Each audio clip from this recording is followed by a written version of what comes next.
a broadcast that is illuminating and inspiring, especially when it concerns the continent of Africa. Before I take you into the broadcast, I would like you, as usual, for those of you watching by way of Facebook and YouTube, to please go ahead and hit your share button. Go ahead and you hit your share button, and let's populate the platform. I need at the least 700 people in the next 3 minutes. In the next 3 minutes, this is going to be very, very exciting.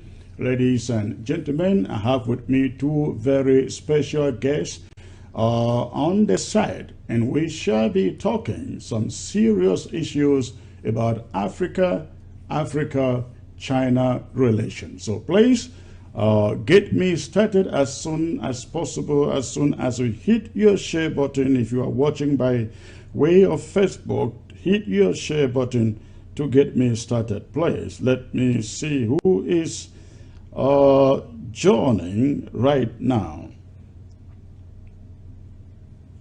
Again, go ahead, hit your share button. Let's use the next 3-4 minutes to populate the social media platform to get others in. All right. So let me see who is joining and who is hitting the share button.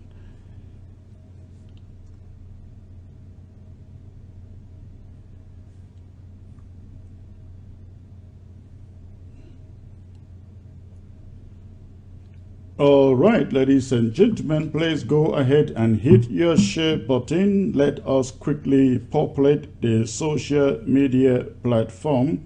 And while you do that, I'd like to remind you I shall be back here tomorrow with a very, very special presentation on the struggle in Amazonia. I'd like you to stay tuned, especially those of you watching from Ground Zero. Please stay tuned for that special broadcast tomorrow. So please go ahead, if you are joining, go ahead, hit your share button as soon as you can. Let us populate this platform before I bring the guest to you. I see, who do I find here on the screen? I need my glasses. All right. I see my Indim, so welcome, sir. Thank you. I see Mercy in Joe, Secretary Chris. Ayaba wants to kill you and Dr. Sako. Wait, Mercy in Joe. You know, there is a saying, there's a proverb that you go to the river to take a shower, and a madman follows you there and pick up your dresses and run away with you. You don't leave the river to run after the madman. Then you yourself are mad if you do that. That's what I can say. I will leave him for Amazonia, Bobo. All right? Okay. I see Ghana, Mofi, all the way Australia. Tendong Imba. I see you. Manga Vito. Mbenga Aiche. Please hit your share button. Ladies and gentlemen, the moment we hit 700 people, I will bring this program to you proper. All right, I see CBA, ABC Pride of Africa. Thank you. I see also Sama Aloysius, Iron Man, Chris, with you, victory is assured. Thank you, sir. Honor Abu from the great state of California, Carlson Leonga. I see you, sir. You can do better. In that James Fon, I see you. Kevin Brahim. Okay, the numbers are rising. Please, as you join, go ahead and hit your share button. Let us quickly populate this platform. This is an exciting live broadcast. Walter Chair, I see you. Arch Succeed, I see you. Atali Dixon, Marie Mary, Julius Nji, Praise, George Dollar. Okay, ladies and gentlemen, Again, go ahead and hit your share button, and do not forget the appeal that we have out there to raise funds to support ABC. Please, I am still appealing to you. If you are not yet a registered member of ABC Amber Club, please consider doing so today. Get to the website www.abcambertv.org and sign up to become a privileged member of ABC Amber Club. Your registration can start as low as $5 and can go as high as $150, just depending on what you can afford. So please do so, and let's together pay the bills of this satellite company. We appreciate you for doing so, especially those of you who have already done so. And I also want to remind you of the CID dues, compulsory independence dues. Compulsory independence dues. There is no way we pay for this struggle, we pay for this revolution without Amazonians out there paying their dues so that other bills can be paid. So if you have not yet registered at the CID website, the website is www.cid.ambercitizens.com. Again, that website is www.ambercid.ambercitizens.com. I hope you got that right. So, having said that, ladies and gentlemen, I won't keep my host waiting. I would like to take you into this broadcast proper. Again, always a privilege to come to you with a presentation like this one. And I hope that all of you watching from whatever direction, especially in Africa, will take this message seriously. It is an action-oriented message that we'll bring to you today, and we hope that after watching and listening today, you will go out there and do your part.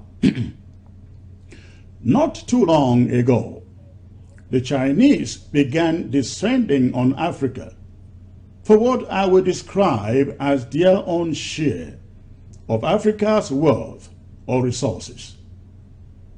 But unlike the Europeans, the first colonialists, I mean those whose policies made Africa the perpetual poor man of the world that it is, the Chinese came promising equity in their dealings with Africa. The Chinese made it very, very clear that theirs wasn't going to be a scramble, or put in another way, a big boy, or small brother relationship, as has been the case with Europeans, the French in particular. They rush in capital equipment overnight, and before anyone could realize it, they had gone for every contract in Africa, be it road construction, hospitals, sporting arenas, schools, and universities, and you can name the rest. While their engineering sector embarked on the contract, another sector, the mining sector, descended on Africa's natural resources. They mine in South Africa, they mine in Angola, Congo Democratic Republic, Kenya, Uganda, French Cameroon, and again, you can go on and name the rest. In the words of P.L.O. Lumumba, China produces everything, however, not in the same quality. They have their products graded into three. Their first-class products go to the first world, whoever divided the world. That is, the Western Europe and America. The second grade goes to Asia and part of the Middle East. And the last grade, what we will call in everyday parlance as junk, goes to Africa. Essentially, Africa is eating the crumbs falling from the Chinese economy. But guess where majority of the raw material used in those products are coming from? They're coming from Africa, of course. Africa has an open door policy for the Chinese. The Chinese in Africa are seen engage in any economic sector and activity with same level of freedom that the indigenous do. You will think that as promised by China, the same thing holds for Africans in China. No, it is not. It doesn't. It's not the same. In China, there are places that are a no-go for Africans. In China, Africans have to hide to make simple phone calls back home. And even when they do, they must make use of the VPN, virtual private network, to hide their identity so that they are not tracked or caught. Just imagine a Chinese living in Africa and not being allowed to call back home to his family back in China. In China, Africans are not allowed to send money to family. They have to do it clandestinely. Imagine the Chinese in Africa being banned from sending their hard-earned money to family back in China. We have seen official sums in China where Africans are depicted. We have seen museums in Africa in China where Africans are depicted as monkeys and apes. China make African countries loans. But you guess what? Chinese loans must be used for Chinese products and services only. That is why a Chinese company gets a contract in Africa, but employs no African to work on those contracts. The policy is that all the money must return to China. What China is doing to Africa within a very short span of time, or within a very short span of time, is worse than what Europeans did for centuries. What China is doing to Africa isn't exactly what they promised to do. The equity they promised is nowhere to be seen. But perhaps the bigger problem lies in the fact that nobody, and I mean nobody, not even the African media, is talking or reporting about this. Myself wouldn't be talking about it had it not been for the corona pandemic that came and exposed this and the xenophobia in China against Africans by the Chinese. The world knew from day one, that the virus came out of the virology lab in Wuhan and spread it first in China and then to Europe, America, and Asia, ever before touching Africa. But guess who the Chinese blame or accuse brought the virus into their country? The Africans, of course. In what turned out to be a botched attempt at a cover-up, the Chinese government folded her hands as her citizens went door to door, office to office, and factory to factory, even in hotel rooms, ejecting every African. They were dumped on the streets like waste or garbage. Some severely beaten, kicked around, hacked, and spewed upon like you will do to smelling garbage. China will not allow them to launch in any hotel, nor allow them to take the next plane back to Africa. African families who have lived in that country for years and built a life for themselves suddenly, in the twinkle of an eye, lost everything. They were made to give up or surrender claim over everything that they have worked for. But you may be asking, why do we have to put all the blames on China? And you are right. All this goes on without litigation because of the incapable, sloppy, horrible leadership that Africa is accursed with. Pardon me the language, but that's exactly what it is. Be it in Nigeria, in Gabon, in South Africa, in Ivory Coast, Africans have been cursed with decades upon decades with deplorable leaders. African leaders, for as long as they keep on receiving their special personal favors from the Chinese government, they care less. They care less about the kind of treatment their citizens get in the hands of China. They care less, ladies and gentlemen, about the unfair trade and imbalanced relationship their countries get from China. They care not that their own citizens are being kicked out of China and their life savings and investments confiscated by the Chinese. What is the African Union all about? Why is it not standing up for Africa?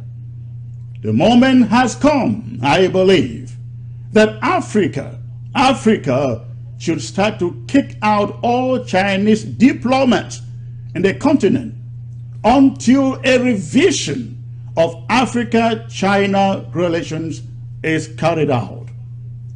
At the moment, the relationship pact looks like that of a master-servant relationship.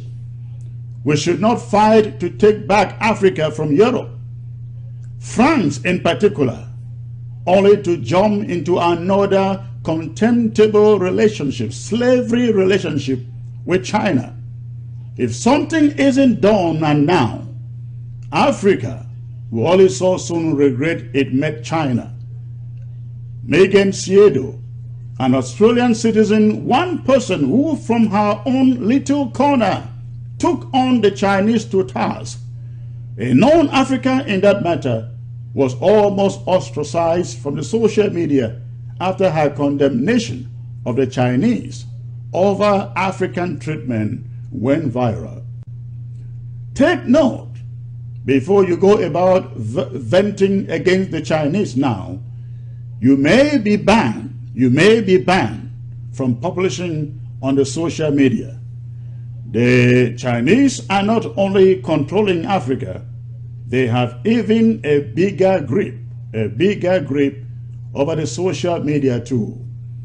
And I won't be surprised if this little exposure is denied social media circulation. But Megan is joining me in the broadcast all the way from Australia, along with her on the set to review this Africa-China relationship. His former AU ambassador to America, Ms. Chihumbori Arikana. She has been the lone voice out there calling for Africa and African leaders to stand up against such injustices as being perpetuated by China against Africans. It's a privilege to have them here to share with us what they believe about this subject. I want to welcome Ms. Megan and Ms. Arikana to ABC Amber TV. It's a pleasure to have you, ma'am. Good evening. Good evening. Good to have you as well. Thank you for having me. Thank you. Megan, good evening. Can you hear me, please?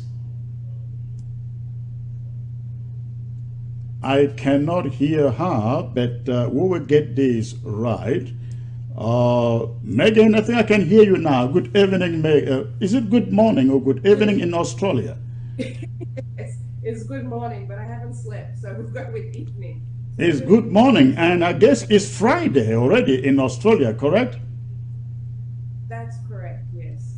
Okay.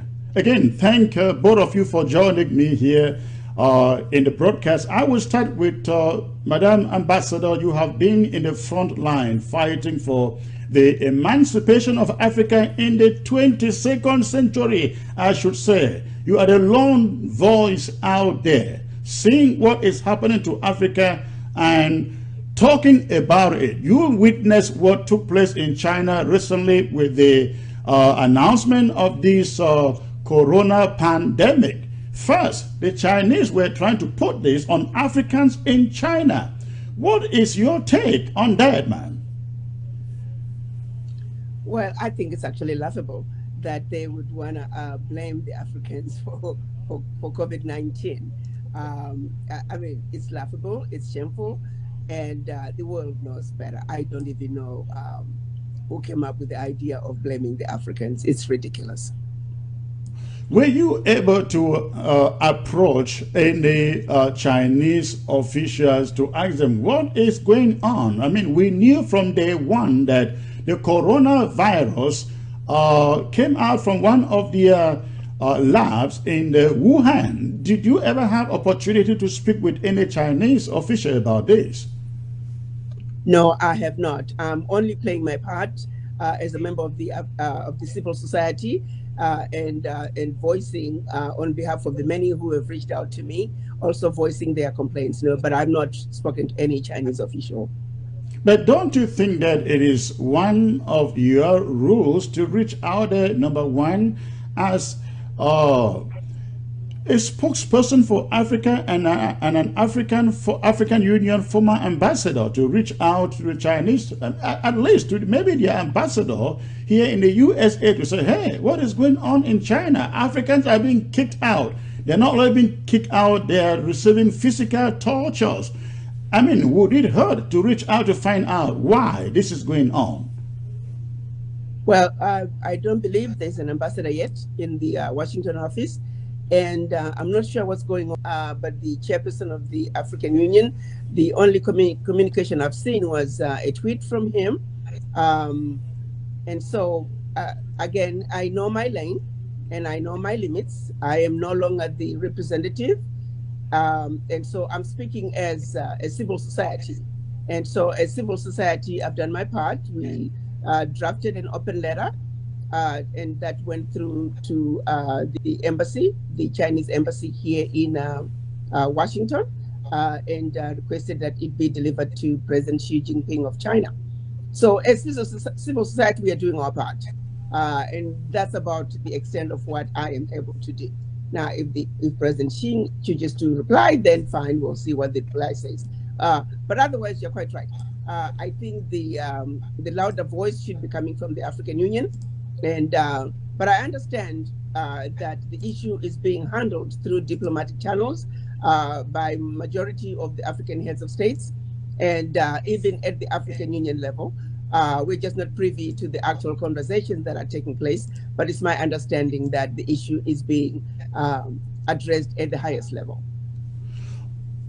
You mentioned the issue is being addressed by African heads of states. However, there is a general cry out there. I mean, I've listened to Africans in China. I mean, there are videos out there, Africans in China blaming their leaders, that some of them will not as far as acknowledge that Africans were being kicked out, threatened, beaten on the streets of China. What I can say is I am privy to know some of the steps that have been taken by a few heads of states that I know of. They're pretty positive. I think what you begin to see right now, from what I hear, China now has a hotline number that you can call. The Chinese are encouraged to call if they see any issues pertaining to xenophobia, abuse of anyone, for that matter, particularly Black people. So there's now a toll-free number, it's my understanding, in China, so Chinese can report some of these abuses. I think we need to understand that, like in any society, I do believe we do have significant number of Chinese who are racist. They are not only abusing Africans in China, they've been abusing Africans even on the continent. We saw the video that went viral of a young Chinese man who was blatantly calling the president of Kenya a monkey while he was residing in Kenya. That's how emboldened they can be. Of course, he was deported.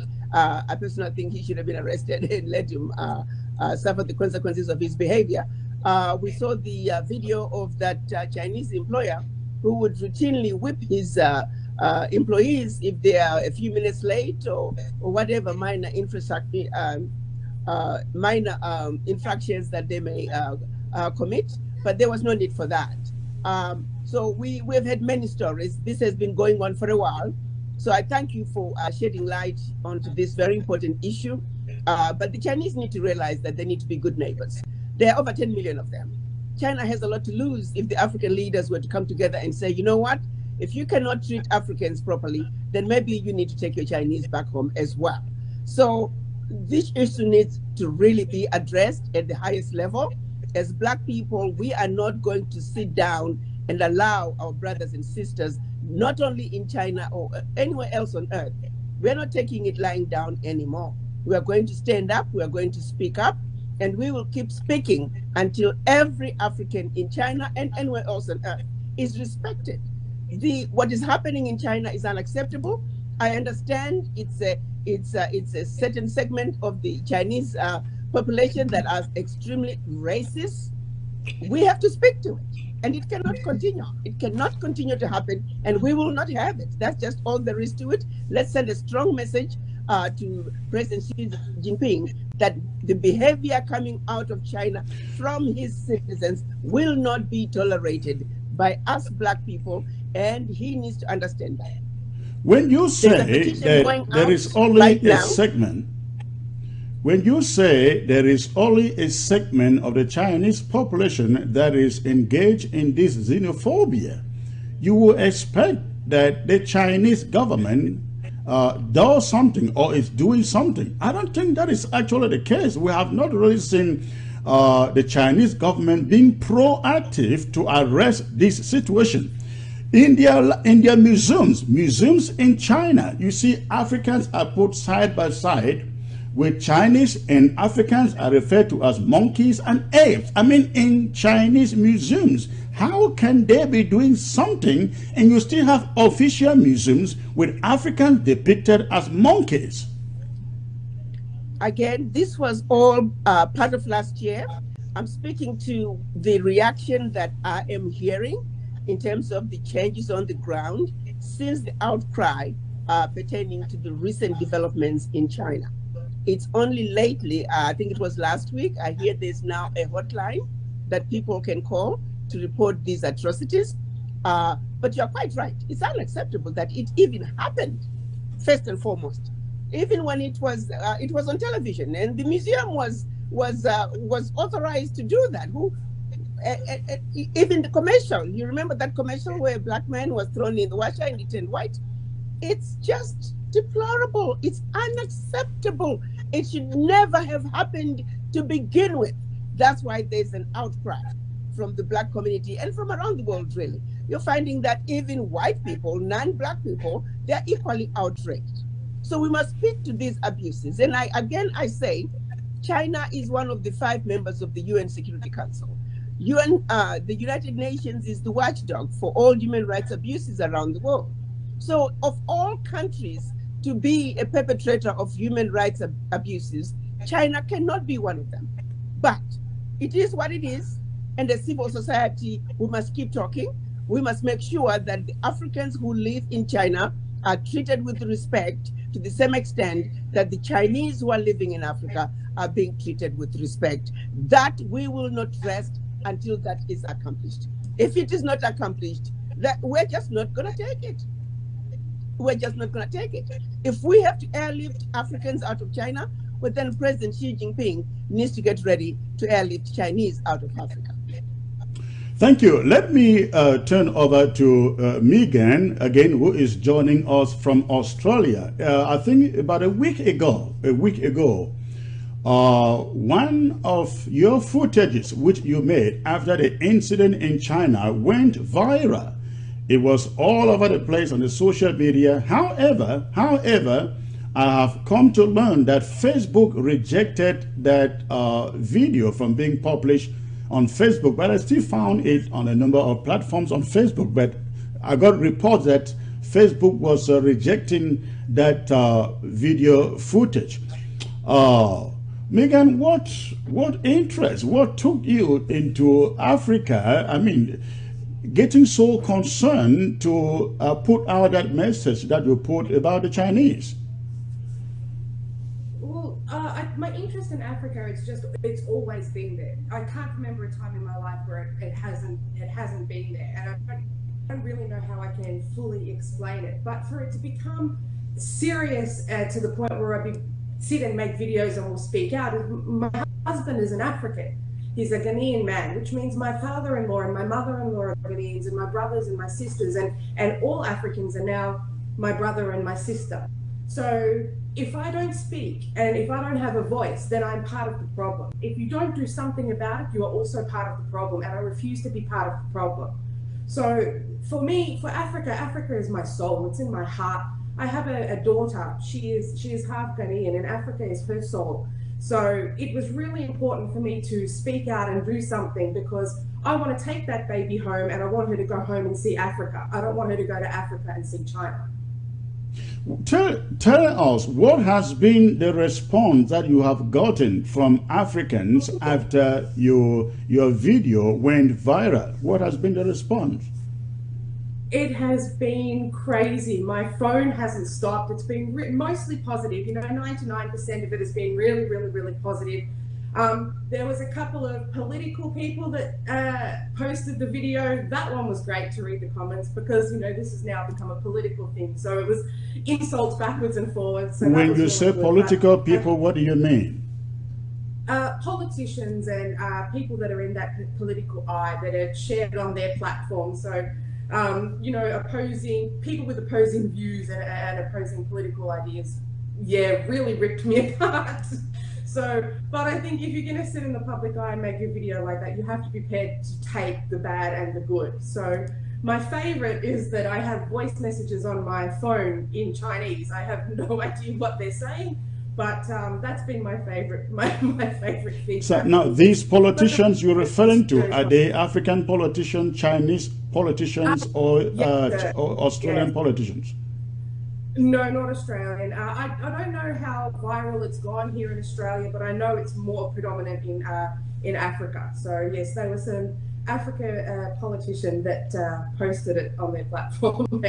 Opposing sides, people with different views, really ripped me apart in the comments. But it's good. I take it on the chin. So what were these politicians saying to you? No, they didn't even speak to me. They just posted the video, because a lot of the video was being deleted. So a lot of people downloaded and it was being shared. YouTube, it got deleted from there. People tried to share it across WhatsApp. It got deleted from there. But I think it's been shared so many times that it's quite impossible for them to actually delete it permanently, because it just keeps going. So. Now, did you get any response from any Chinese indigent? Not directly, but as I said, I do have a couple of missed calls and voice messages in Chinese on my phone. So, and they were coming from an Australian mobile phone number, but I didn't recognize the number, so I didn't pick it. But the voice message was in Chinese, so I haven't bothered to get it translated, because quite frankly, I'm not really interested in what they have to say. I knew what I had to say. I thought it was something that was very important. So regardless of what anybody would tell me, there's not a lot of truth that comes out of China. So even when their diplomats were on TV and confronted with the videos of the violence against Africans, they still sat there and denied that they knew it was happening. And the video footage was in front of them. So I don't care what they have to say at all. So what moved you? What really concerned you? Tell us how you felt when you saw what was going on in China, which of course was the motivation for the video you made. What was it? Well, I can't stand injustice and I can't stand racism. And then when you add apathy to that, it set me off. The injustice that the Africans face in Africa alone, let alone outside, and then the racism that they're facing in China, whilst there's 10 million Chinese running around, 10,000 companies that are 90% privately owned in Africa, and they are welcomed there because that is the spirit of the Africa, is to be so welcoming, and yet they are destroying the African citizens in China. Now, if you have an African and you have a business in China, you're also assisting the economy there. How can you throw them out on the street? 12% of the African investment in Africa, the Chinese, investment in Africa is in real estate. And if you look over the past 12 years, and just in the top 10 countries which China invests in, you're looking at $31.85 billion in real estate. So potentially they can kick you out of your homes in Africa too. So, and then I talk about apathy. The Western world shows nothing about, there is not a video on TV or news here in Australia that shows the treatment of the Africans in China. Zero. If not because I have an African husband and I wouldn't have known about it. However, there is a video circulating here across all of the news platforms of a Chinese woman being accosted in the street, and they're calling racism, whilst people are beating the Africans in China, and it's not shown here. That level of apathy just made me so angry. The Western world doesn't show anything that is damaging to an African. You will only see something come out of there if it's a white person that's having a problem in Africa. White South Africans that had a problem, that was spread across the news. But when the whites were taking the lands from the blacks in South Africa, you saw nothing. That level of apathy in 2020 disgusts me. Did the Australian media report on what went on in China over the treatment of Africans? No, there was not a single report that I've seen personally across all the media and channels, stations here and social media platforms that showed treatment in China. Not a single one. Thank you. Let me get back to Ambassador Arikana. We have not seen this the same level of outrage that we see from somebody who should not even care about Africa. I mean, I'm referring to Megan here. We have not seen that level of outrage, even among Africans. What do you think is wrong? I mean, some people have really been mad, but I don't think not to the level that is enough for China to wake up. What do you think Africans need to do? Well, I have to say, like I always say, we have racist elements of in our populations, in our societies. I live here in the United States. We have racism in this country, but I could not label all white people in America being racist. We have to always understand that there are racist elements within our midst. The same is true of the Chinese. I have some Chinese friends. I had one Chinese lady live with me for about 6 months while she was learning English. She is still my friend to this day. And so we have to be very realistic and address the issues for what they are. There are elements of racism. We can't blanket every Chinese as being a racist. I was actually referring to that must be addressed. I was actually referring to us Africans, that I don't see the level of outrage that everyone should expect from them in view of what happened in China. If somebody who should not even care about Africa is in Australia getting outraged, where are we Africans? Well, you also have to understand that, as Africans in general, you could also equally ask the same question and say, where is the outrage about the colonizers? And my favorite one being France taking the 500 billion actual cash out of Africa. Again, back to what the sister is saying, there's a certain level of apathy. We talk about, we're almost put to sleep as Black people. Things that we should be outraged about, we are not outraged about. What is being done to Africa today will not be tolerated anywhere else on earth. It's not just what's going on in China. You can take item after item after item. My favorite one lately is talking about why do we have to fight, for example, to get the remains of our ancestors who were murdered by the colonizers. Why? This is 2020.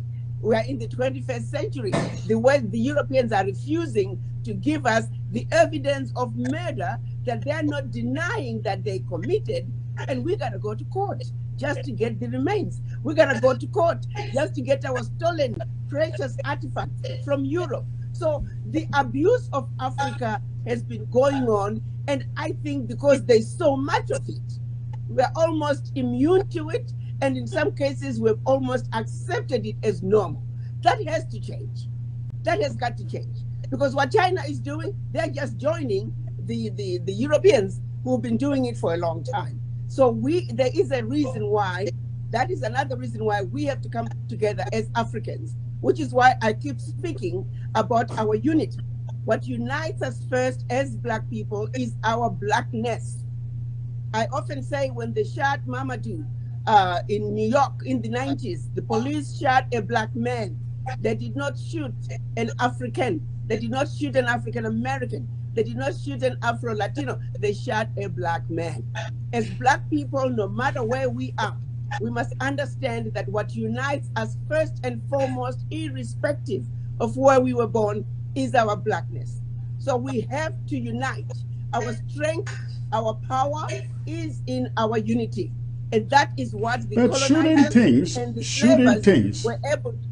Shooting things like the kind of treatment that we saw in China be the anchor of this unity, the trigger of this unity. So the point is, we don't seem to be seeing that happening. That outrage that you should expect from every African, I thought you should see in every corner of the globe. The Blacks standing up and saying, this should never again happen. I don't think we are seeing that in spite of the help that the social media gives us. Or have you? You're quite right about that. That's why I was saying, if you look at even the things that we are accepting on a daily basis, just the sheer lack of, there's this self-hate among us as Black people, that we are tolerating things that no other race would tolerate. We are abused on a daily basis. It's almost as if we are used to the abuse, that we don't react to it to the extent that we should. Now, I do know that there is a lot of anger among the youth. If you've had some situations, I hope that this does not escalate into violence in any way, shape, or form. But we need to keep speaking. We need to empower each other as Black people, that it is okay to speak up. An injustice to one is an injustice to all. So we need to wake up, and it starts with us realizing that we are a wounded people, that we need healing, that we have been battered. To some extent, as in general, as Africans, you could almost say we are suffering from the battered wife syndrome, where we just, there's no rhyme or reason that we should continue to tolerate what we are tolerating right now. Like I said, look at the path for the continuation of colonization. Why should poor countries be giving all those billions of dollars to France and we're saying nothing? Why should companies that are based in the former colonizers control the economies of African countries? This is happening to this day. You take, for example, the situation going on in Zambia right now. Glencore is a company that owns a couple of mines in Zambia. They've been mining in Zambia for over 20 years. They've never paid taxes. They're underreporting their productivity.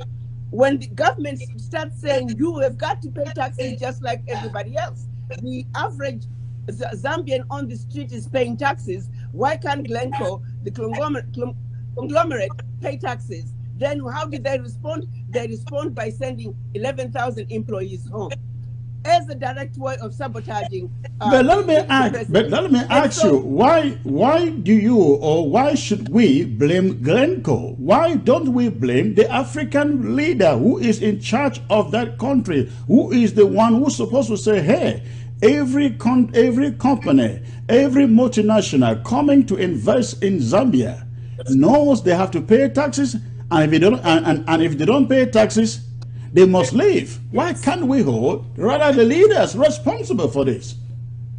So you have to understand that's precisely what was happening in Zambia.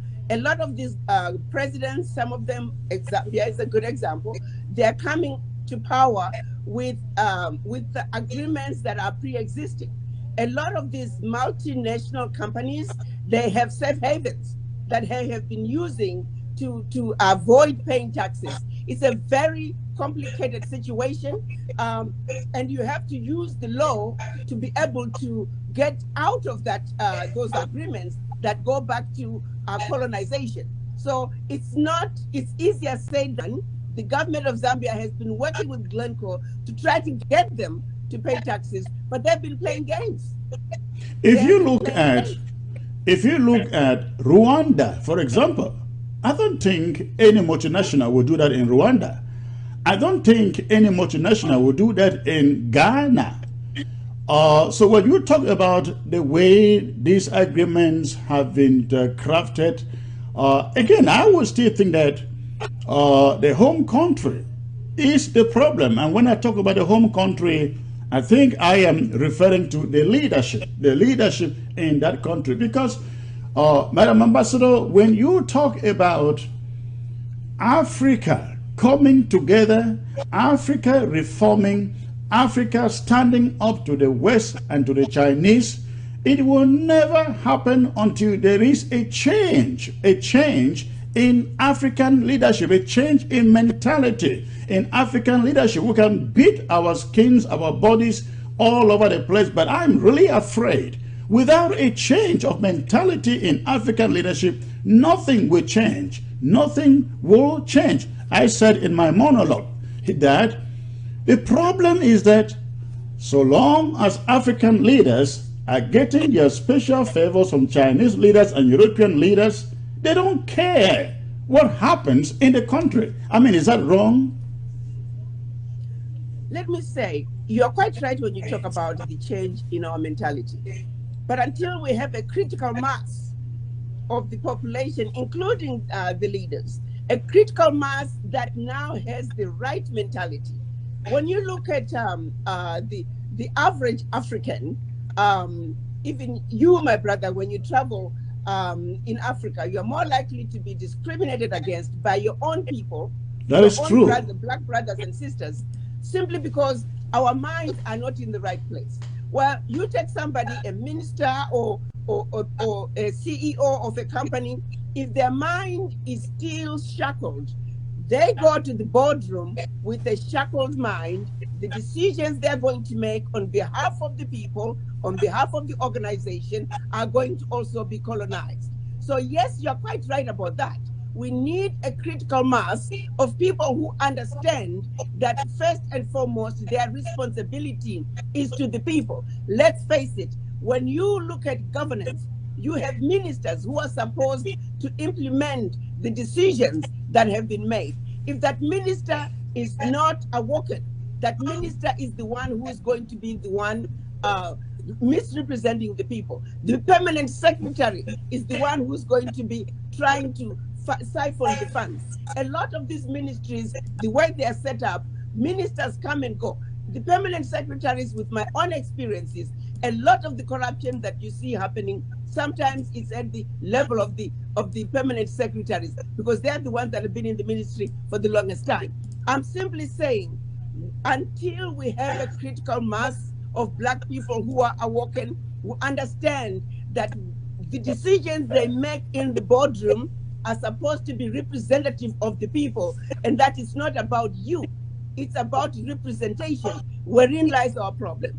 A lot of us, we are still easily manipulated, we are easily infiltrated, we are easily given a few dollars, and we change our minds. I was talking to a friend today about bad drugs for Africa, and I told him, I said, the biggest problem with bad drugs for Africa is at the border, where our people are not inspecting the drugs, and they are being paid to allow the bad drugs to get into the country. Wherein lies our problem. But when we have a critical mass of people who understand that their action, behavior, it affects not only their children, their parents, their relatives, but it affects the whole country. So we need a critical mass of Black people who understand the importance of us being awoken, the importance of us understanding that it's about Africa first, and that we are given leadership roles to represent and not to exploit. We need a critical mass. Sadly, that is yet to come, and wherein lies part of our problem. And even we as citizens, we must own that as well, because we have a role to play when we find ourselves inferior to white people for no good reason whatsoever. Megan, if I may turn to you now, you have been married to an African for a while, and I can see your love for Africa. Tell me, what is your perception of African leaders? Oh, I think they are pocket lining, money hungry, and they are for themselves and they're not for the people, quite frankly. Yeah. You can't have that level of injustice. You can't have your own citizens being treated like slaves in your own country. Chinese people, the Chinese have sectioned off parts of Africa, and they have tax-free zones, which are to encourage foreign investment, which is predominantly Chinese. We're talking about a tax-free zone, whilst the common citizen would never be able to have that kind of a tax-free threshold. We have colonial rule that is still left over, the slave-like conditions. We've got money being spent on the most ridiculous things that make absolutely no sense and do nothing for the African economy. We've got, for example, some of the money that China is pushing into Africa. In order to get that money, they are taking thousands and thousands of barrels of crude oil. That crude oil then goes into Chinese Import-Export Bank, which is what they then use to put money into Africa. So if you didn't take that crude oil and give it to them in the first place, you wouldn't need them to give you money because you'd have it. And that's down to the leaders. Regardless policies are in place when you come in, you have a duty of care to your citizens, not your pocket. Do you see Africans, do you see with your interaction with Africans, do you see them increasingly getting assertive over what is going on in their own home country? Do you see them trying to do something to change their leaders, to change their situation? How do you see that happening? I see a lot of talk, and I see a lot of uprising from this whole awakening movement. But there is no difference from one political leader to the next. It needs to be completely we need new leaders in with new ideas, leaders that are for Africa and not for the pocket. A leader that's not thinking, I have only 8 years, so let me fill my pocket. This is going to bring in as many of their own relatives, which we have seen in Ghana. So there isn't enough being done to hold those leaders for the decisions that they're making. When you have 10,000 Chinese businesses across Africa, 90% are privately owned, that means 90% of the profit is going back to China. So there is nothing wrong with having Chinese investment and Chinese workers and businesses in Africa, but there needs to be stuff in place. For example, even if you think about the gold. So if you want to come and have your gold mine, no problem, but a percentage of that gold is for us. This percentage of your workforce are going to be African. You will pay them correct wages.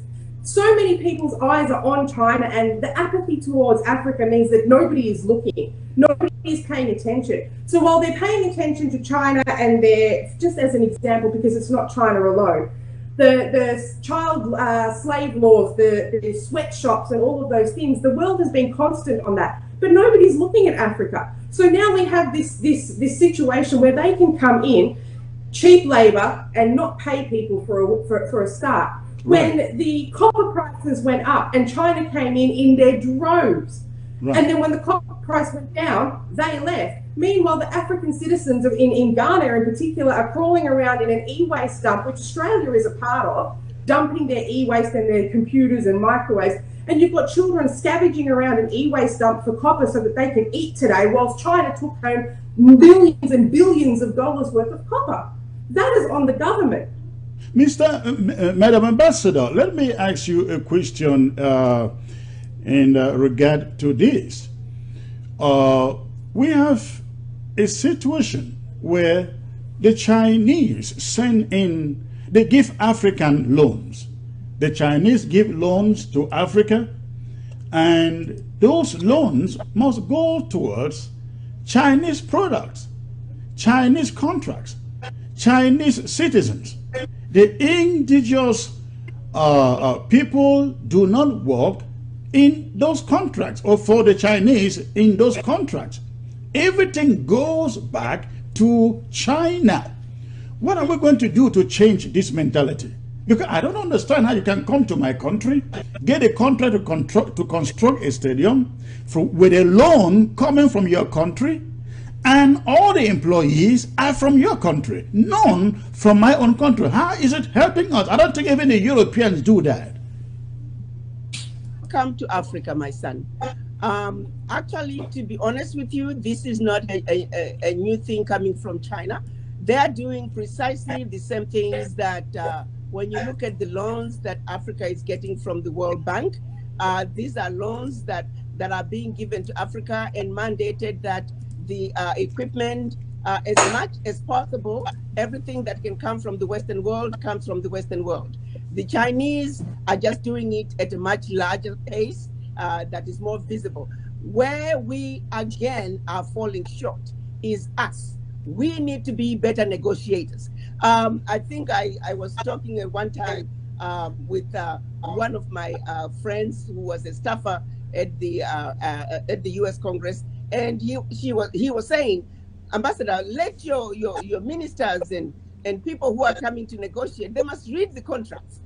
So when we go to Africa, we go with our contracts already drawn up, pages where to sign folded, and the Africans, they take those documents and they just sign. You know, they don't read. So, but again, that's somebody who's supposed to be represented. It goes back to us. We did not negotiate well, even with what we have been going through.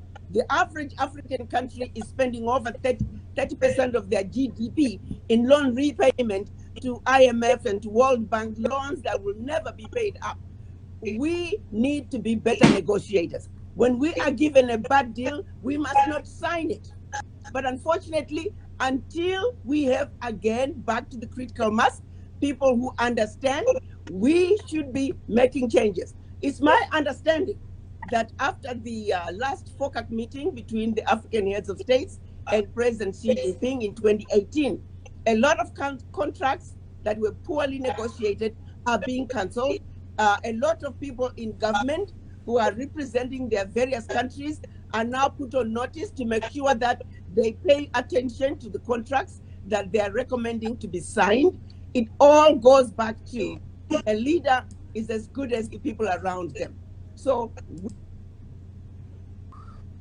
to be signed, China should never have been allowed to give a loan, bring all the equipment from China, bring all the employees from China. That should never have happened. And the heads of states are realizing those were badly negotiated.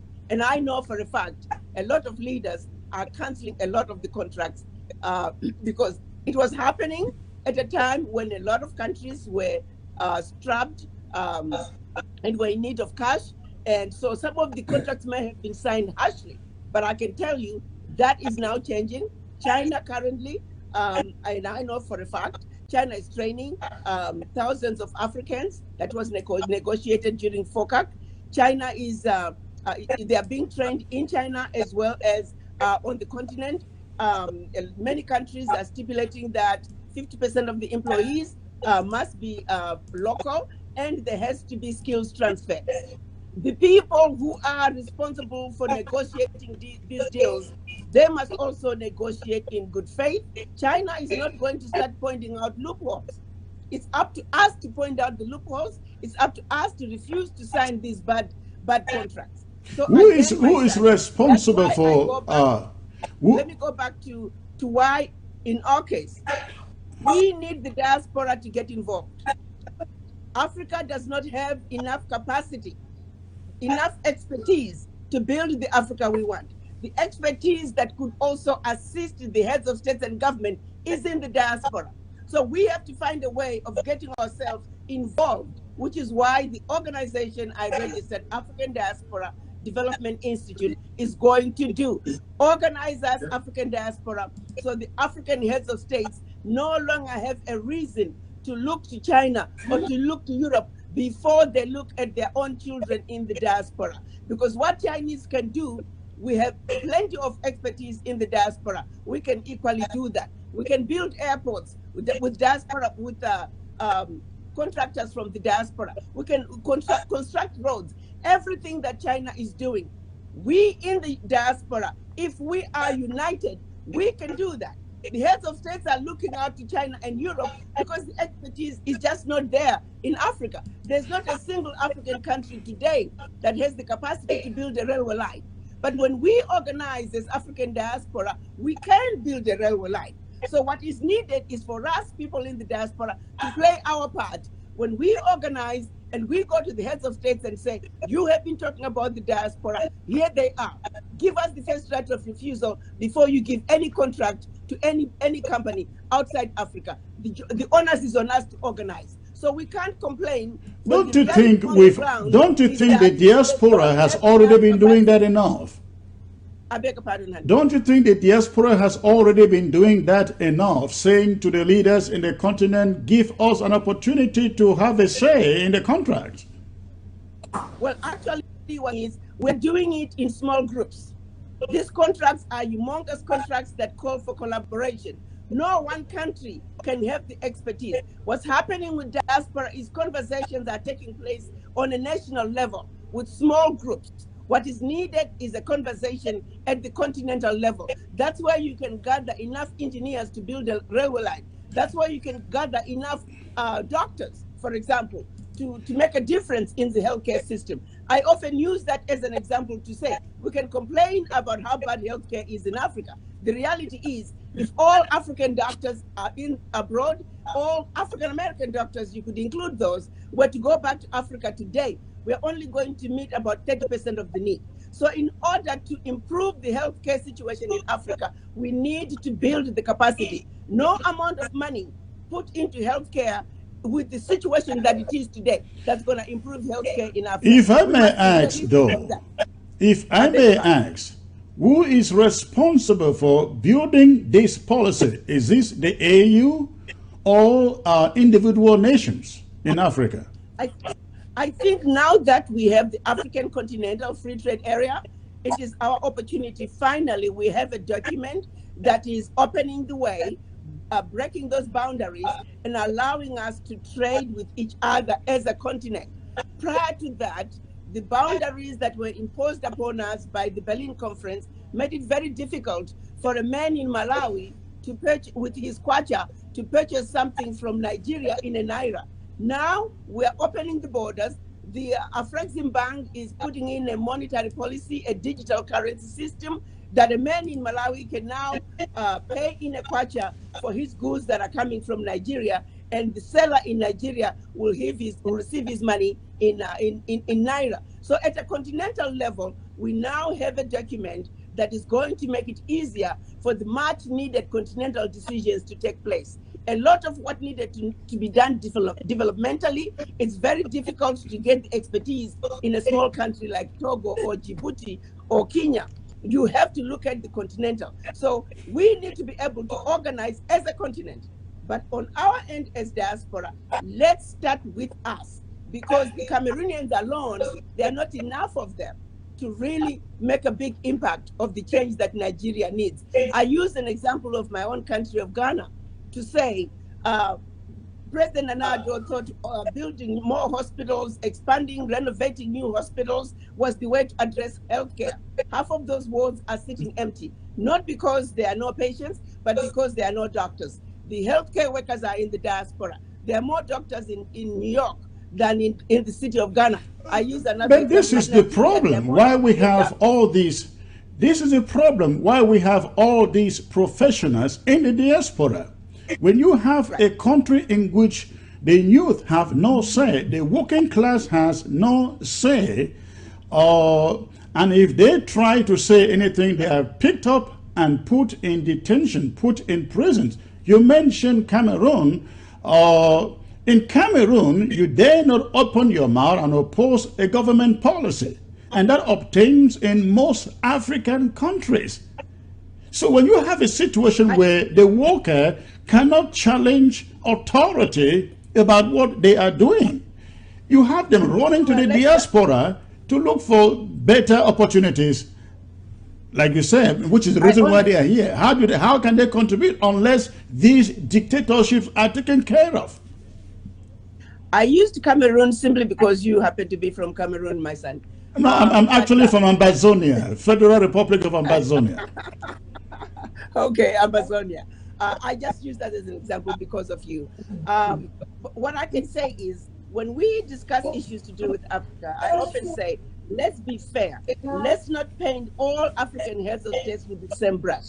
There are many heads of states who are doing quite well for their people. So let's talk about specifics. Let's talk about what is going on in what country, because the challenges of one country are different from the challenges of the other. The challenges of most countries. Africa with one brush, we lose focus of the real issues, and we miss out on the much needed conversations. The priority in most of these individual countries you are referring to is governance. It's governance. So if you don't deal with the wrong people on the wrong positions, all what we are trying to do, we waste our time. Don't you think so? I mean, how long would it take us to get the French out of Africa? We're not getting them out because we've got the wrong people in those places. How long will it take us to get better contracts with the Chinese? It would take forever because we got the wrong people in those places. They get to the Chinese, they get to the French, they take their personal packages, get back home, they enjoy themselves, they don't care what their citizens go through. And should their citizens say anything, they are caught up and put in jail. I think right leadership, Madam Ambassador, I think it should be something we should focus on. Look at Ghana, doing good. Rwanda, doing good. Why? Because of good governance. I think that is Africa's number one problem. Well, thank you, San, for even pointing out some countries that are doing well, which is why I was saying we cannot just blanket Africa and talk about corruption and people being arrested. We need to talk about issues as they pertain to a particular country or a particular situation, and not paint Africa with one brush. So thank you for pointing that out.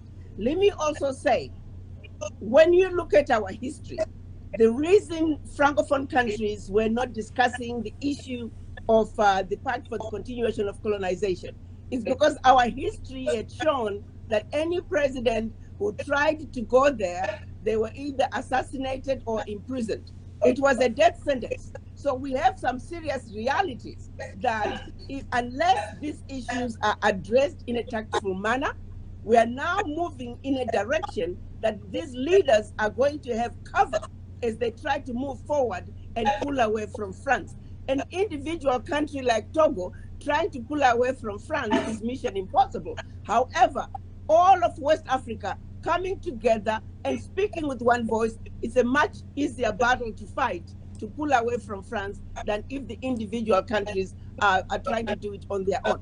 Now the manipulation and the infiltration and the control and the games that are played behind the scenes to keep these West African countries from coming together and have a single monetary policy, that's another issue. You are quite right, my son. By now, we should have at least a single regional currency in most of these, in the 5 African regions. So yes, you're quite right. The conversations need to take place, but wherein comes to where we must understand the games the colonizers have played in Africa for far too long. It's going to take young people like you, my son, to really understand it, to unite in numbers. There are not yet enough of us who get it.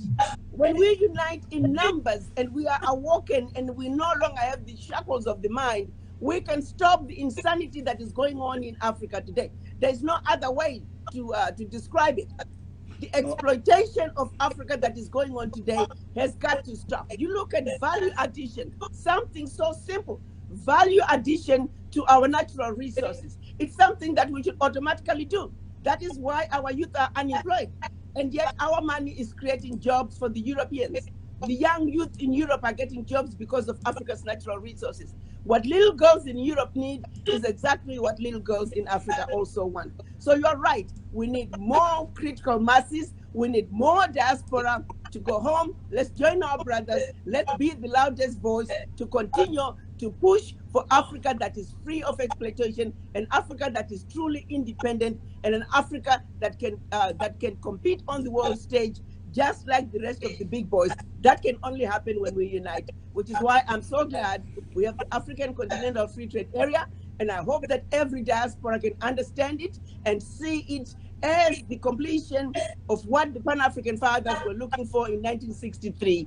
Let's support the African Continental Free Trade Area, and let's organize and plan to play our part in building the Africa we want.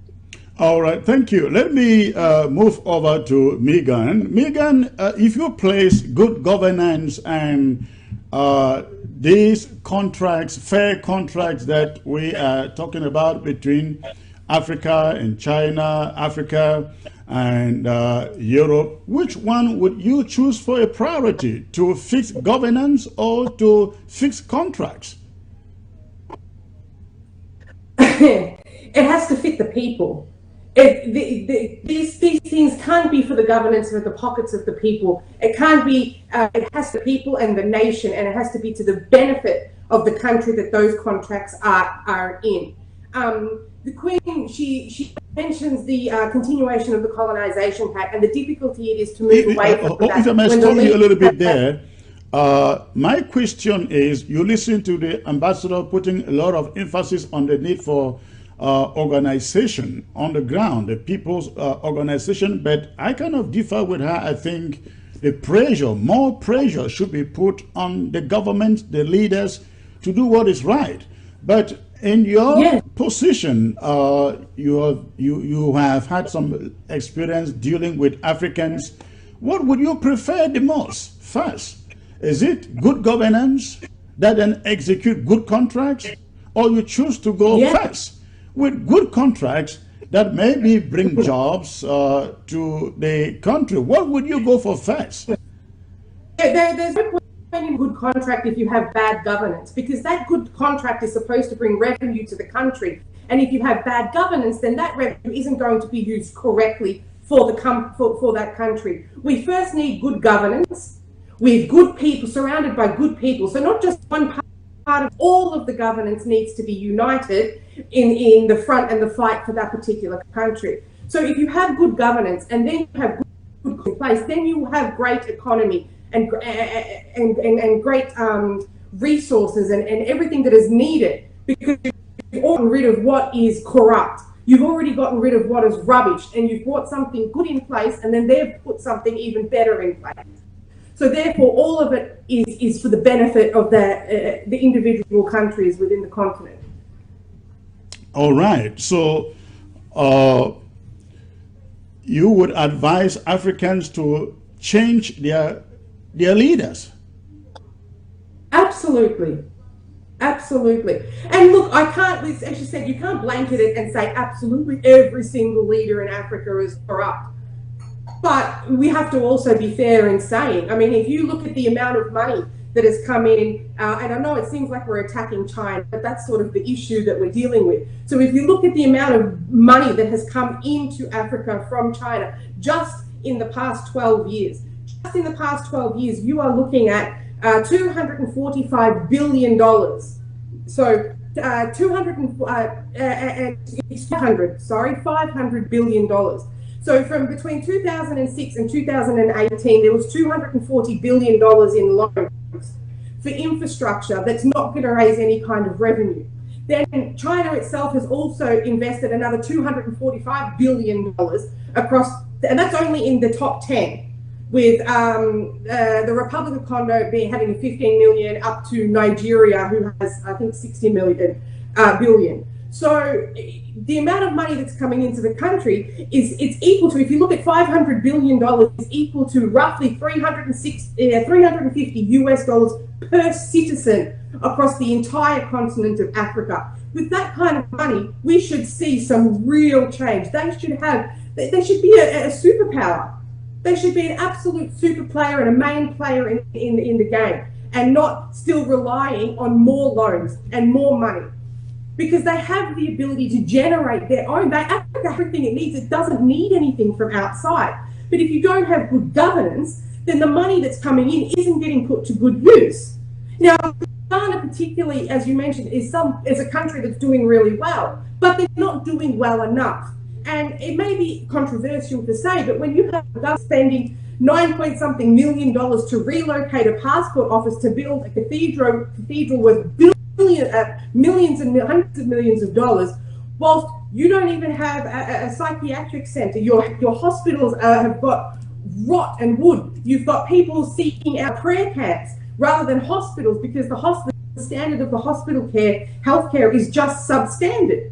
So without good governance, all of these billions of dollars mean nothing. A great contract is nothing without good governance, so that the money that's being raised, the revenue, will go back to the continent and the country.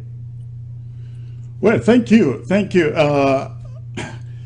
I hope that we are getting something out of there. Let me return to the ambassador. I know that, if I may tell you a story, Madam Ambassador. What the sister just said. May I comment to what Yes, please, go ahead. Yes, so it's not a simple situation of saying we need good governance, then we're going to look for good people. Everything can happen. It needs to happen in tandem. First of all, we have to prioritize on our issues.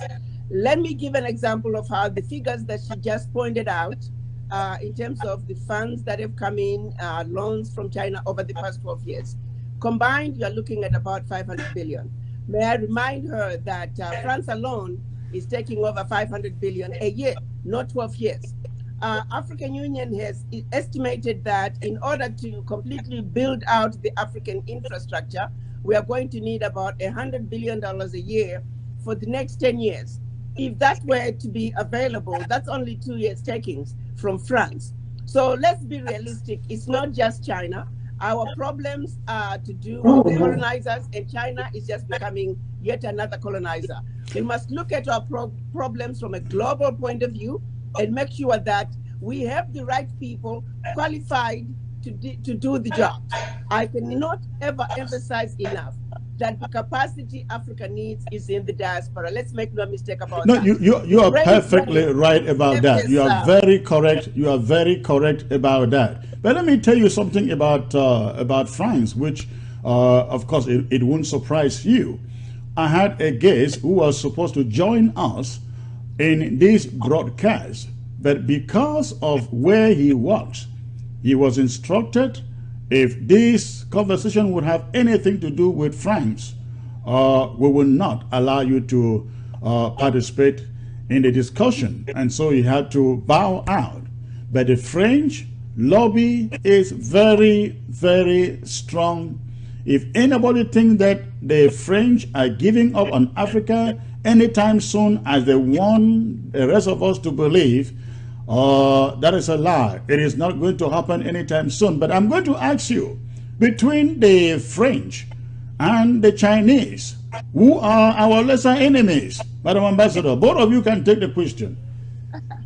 Well, to be honest with you, I think it is my humble opinion that if you were to talk about France and China as roots of a tree, the roots of France are so embedded, this tree is going to be impossible to shake.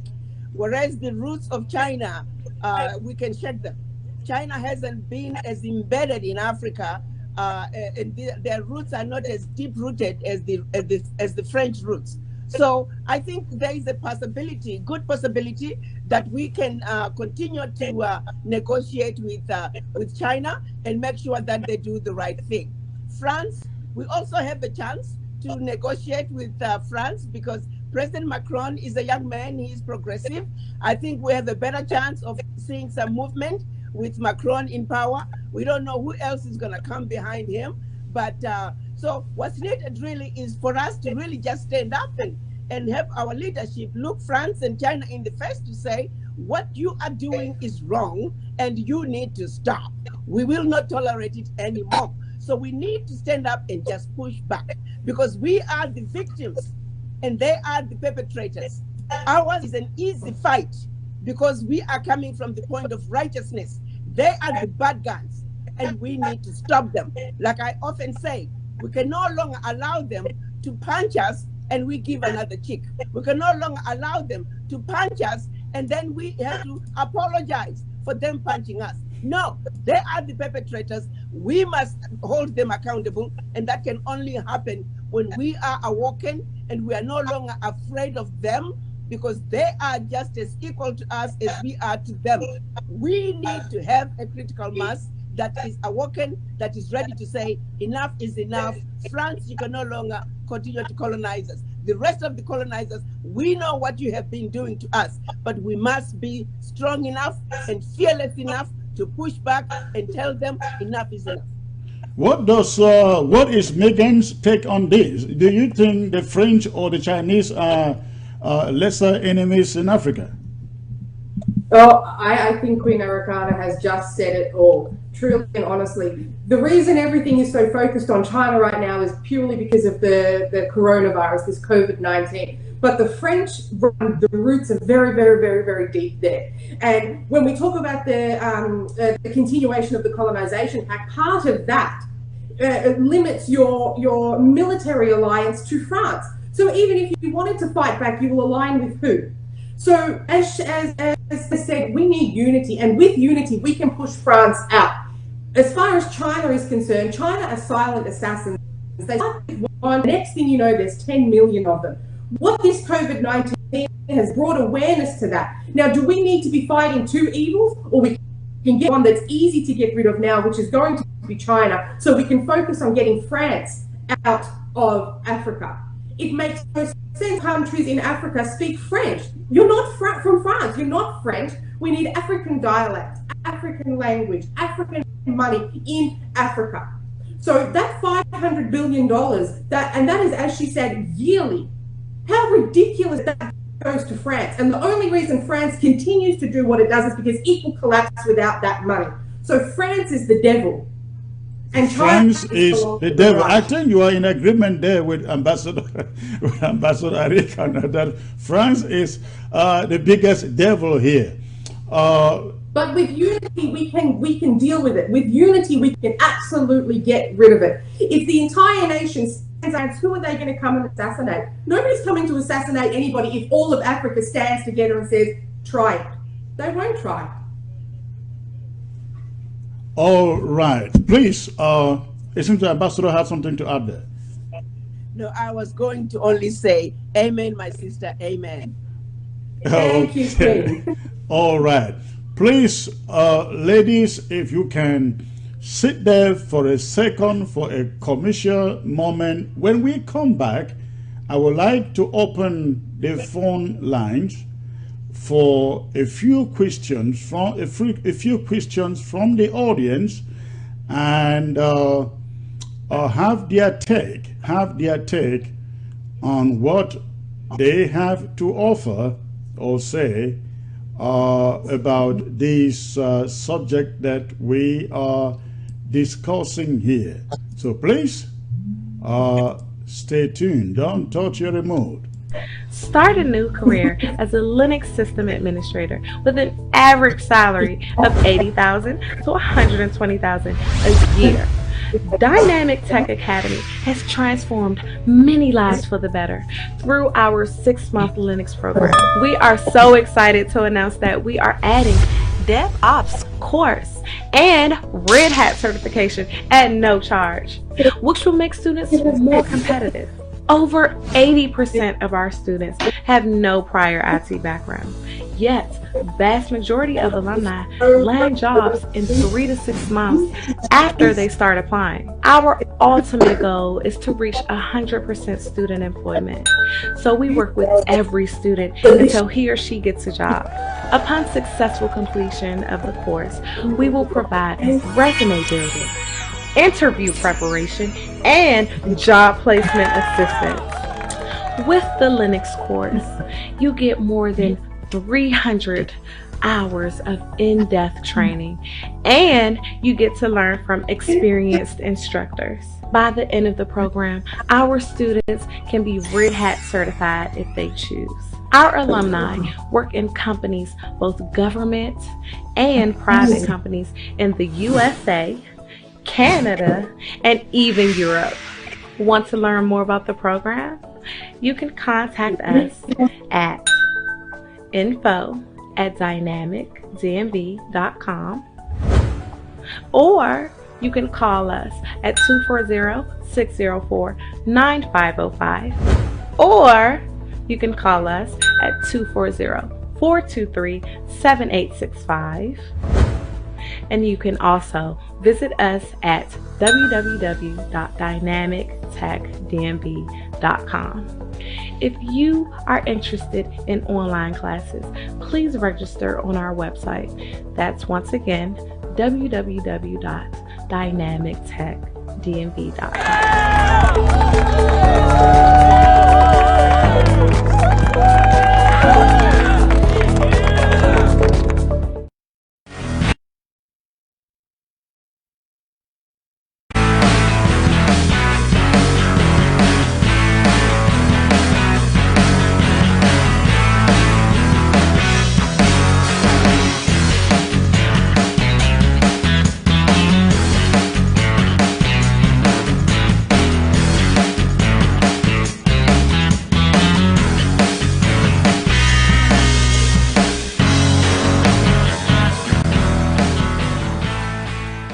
You need a financial instrument that provides a hedge against inflation, 100% guarantees that you will not lose your money, has tax-free growth and distribution, the ability to take an interest-free loan, avoids probate, provides creditor protection, guarantees your family that your income will be replaced should you die, helps you protect yourself financially against chronic, critical, and terminal illness, and of course allows you to take money anytime for any reason at any age without a tax penalty. You need only as little as $50 to invest per month. Contact Irene Fombo. Tel 513-5014-177 or send an email to irenenpmsn@gmail.com.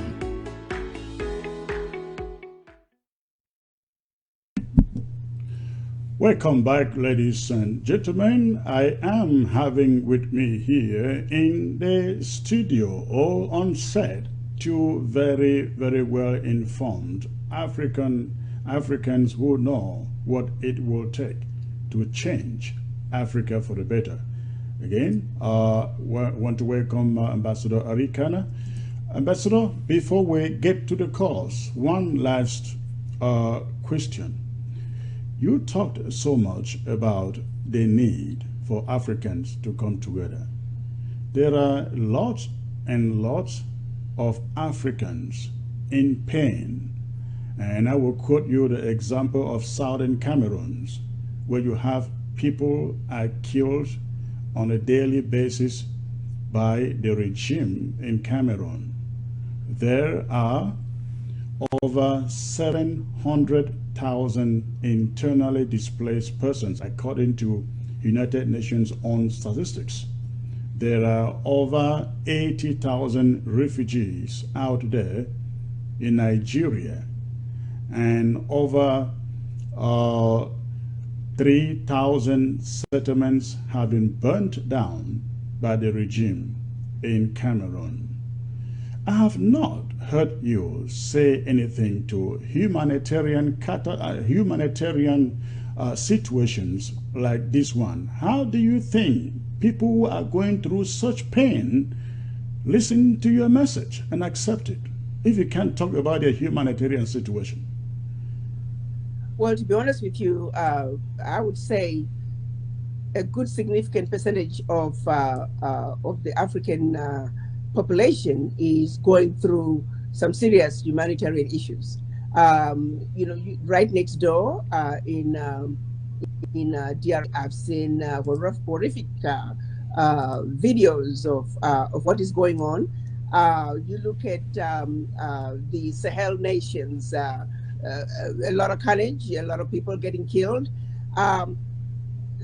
In a nutshell, the continent is under siege.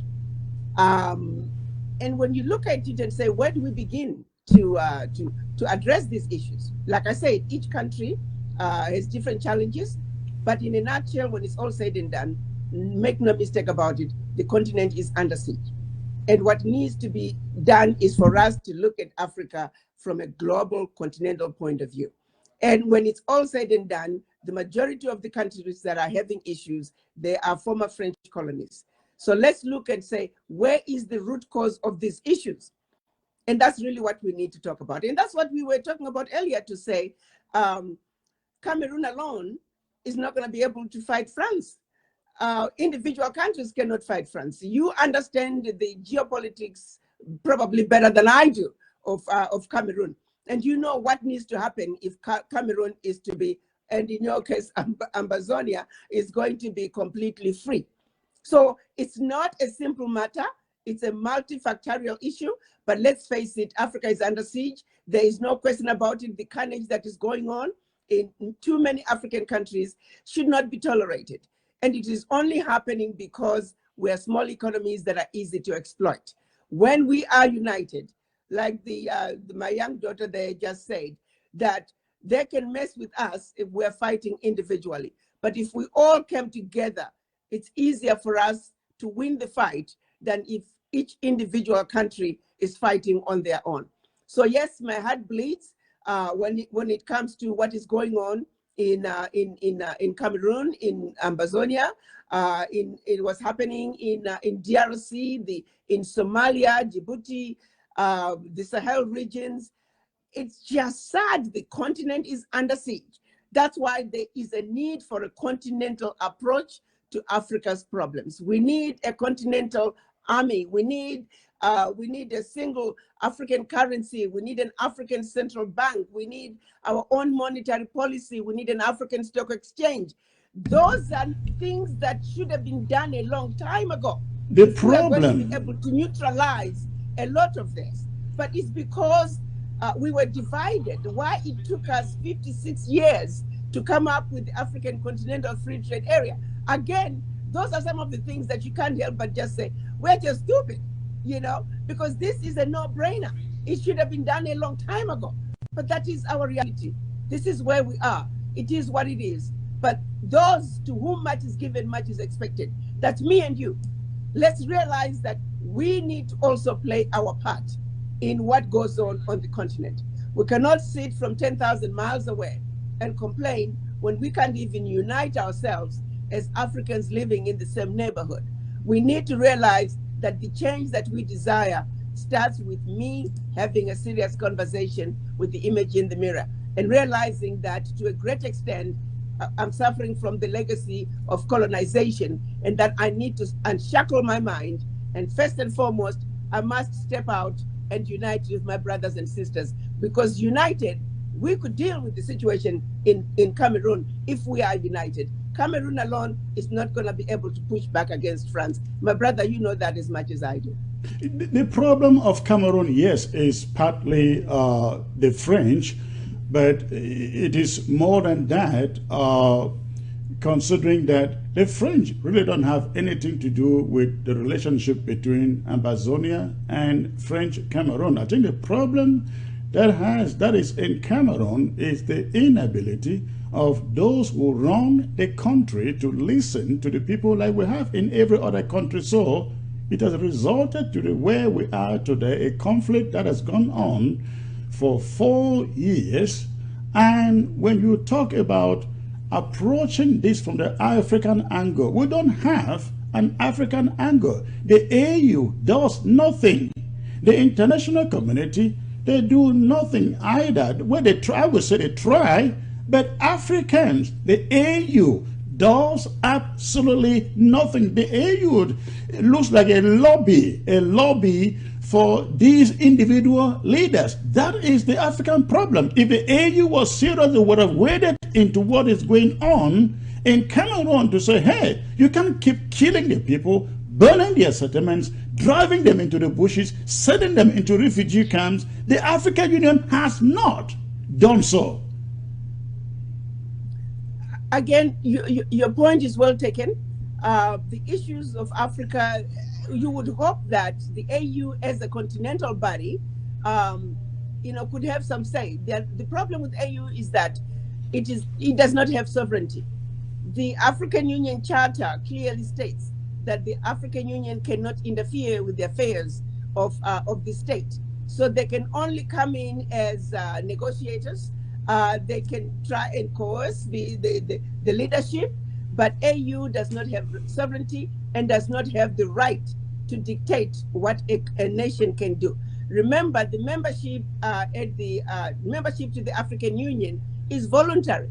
A leader can just decide, I no longer want to be part of the AU, and they can pull out, and then there's nothing you can do. Now they're completely on their own with no ability of engaging them in any conversation in any way, shape, or form. So we must understand also how the AU was set up. What really needs to happen, conversations need to come in where the AU can also have sovereignty. AU must be given more powers.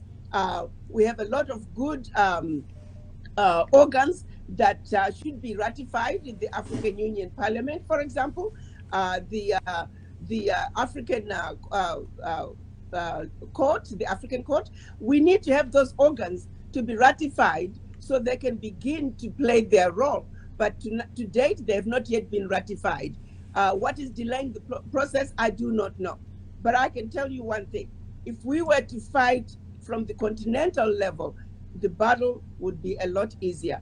But as long as we're fighting, it's like a hand fighting with one finger instead of fighting with the whole fist. That is where our problems lie. That's why I keep saying the Berlin Conference is alive and well today, because as little bitty countries, we are constantly chasing our tails. And yes, my brother, the situation in Cameroon, it is, my heart bleeds. All right, thank you. We will get the phones open now and take a few questions before I let you go, maybe one or two. I think I got the first caller here. Hello, sir. Chris? Yes, good. I want to thank our Madam Ambassador that she spoke too well, and I think my only I want her now. May I know where you are calling? May I know where you are calling from, sir?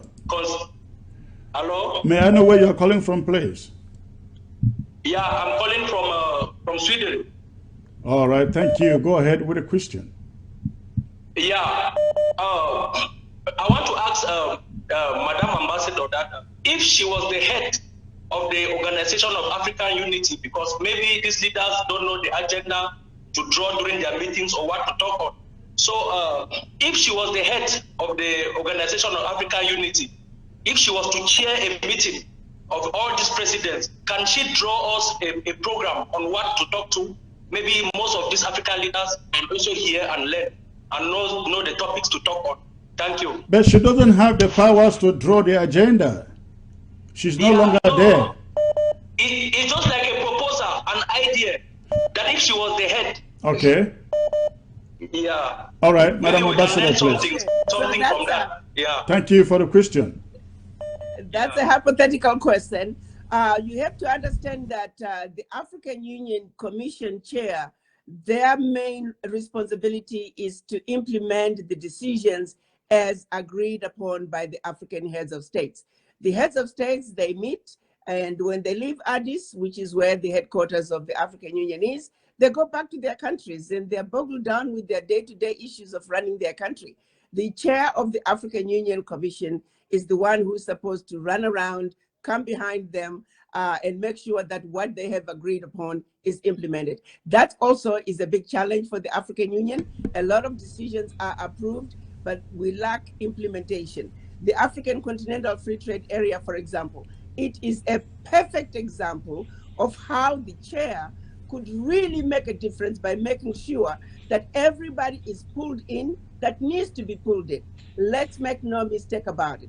The African Continental Free Trade Area is not going to succeed unless the African diaspora are a significant part of the implementation process. Otherwise, we are opening Africa up for others to come in. The Chinese are already there because of the African Continental Free Trade Area. They're getting ready to quadruple their presence because now they can establish themselves in one country and spread like wildfire throughout the continent because the boundaries that have been slowing them are now opened up. The Europeans are already present. They're getting ready to quadruple their presence. So because Africa does not have the capacity is in the diaspora. So if I were to be chair, I would be going completely crazy, running around Europe, running around the United States and everywhere the diaspora are, and making sure that we create an environment that makes it easy for the diaspora to come and participate in the implementation of the African Continental Free Trade Area. The diaspora have the expertise, and the diaspora, when we pull our funds together, we have the funding. We don't need anything from anybody. 1 million African diaspora with $1,000, that's $1 billion, my brothers and sisters. Now let's make it 5 million. There's almost 400 million African diaspora. Let's just take 5 or 10 million with $1,000 a year. That's 5 to 10 billion year in and year out. You can see how quickly we can build the wealth and build the Africa we want, a sustainable Africa that is not going to be extractive like the Chinese do. They are simply extracting out of Africa. The Europeans, they have been extracting out of Africa for centuries. So the sustainability that Africa needs can only be brought by the African diaspora. So if I were to be chair, I would make that priority number 1 to bring in the missing link. If Africa is to move forward, the missing link today are its children in the diaspora with their funds and their expertise. All right, that sounds like a little campaign speech there, right? Okay, let's get the next caller here. Hello. Hello. Yes, sir. Where are you calling from, please? Yeah, I am calling from the Philippines. Okay, thanks for calling. What is your question or contribution, please? Yeah, I want to first of all thank you, Secretary Chris, for bringing this kind of wonderful people to our Amber TV. And my question goes to Madam Ambassador. She has been advocating for a change in Africa, the mentalities of Africans. And she spoke of France getting 500 billion CFA, $500 billion from Africa every year. And my question goes to Madam Ambassador: has there been any African leader who has called you to encourage you to continue advocating for that stop for France doing this? And to Madam Megan, she spoke of the Western media never saying anything that concerned Africa, because there was one time I saw a snake fell from the ceiling in China and it was broadcast in CNN. Somebody driving and got drunk hit an electric pole in Shanghai. It was shown on CNN. But Africans are being treated like animals, like whatever we can describe it. But no Western TV from BBC, CNN, Al Jazeera, nobody has spoken about it. I really want to know, what are these media taking Africans for? I don't know whether they have any idea to support. Thank you. Thank you. That's a great question. I will let them answer you. Let me start with Megan before we get to the ambassador. Megan, please go on.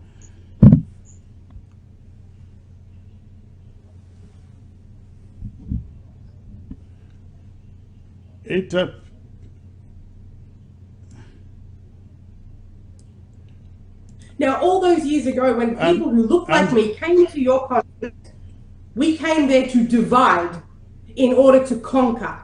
So if we start playing all of these atrocities that are happening to the black woman and the black child in Africa, you will get people with their heartstrings pulled who will try and make a difference. As far as we don't report anything, apathy will exist in the media, and you guys will continue to kill yourself, thereby doing the job that we started when we first came there.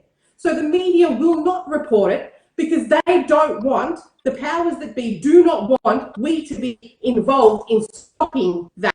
We came there to divide and conquer, and you guys are continuing to conquer yourselves for the original colonizers and enslavers. So you see it on Western media. You will not. The only thing is when a white woman goes missing. We have the Takrati girls. There was nothing, not a single blip in the media of those women that were killed. But one or two American women, I believe it was, went missing, and it was worldwide, and they were found within a week. That's the level of apathy that we're looking at, and it's ridiculous. It's time that it stops, which is why I made my view in the first place. We came there to divide and conquer, and you guys are continuing to conquer yourself with that self-hate and the doctrines. When you try to travel abroad to get your education, you come and study African history taught to you by a white person. That makes no sense. You go home with these brainwashed ideas and it just continues. It won't be reported here because we, the media here and the powers that be and government do not want people to rise up and fight for Africa because we want Africa.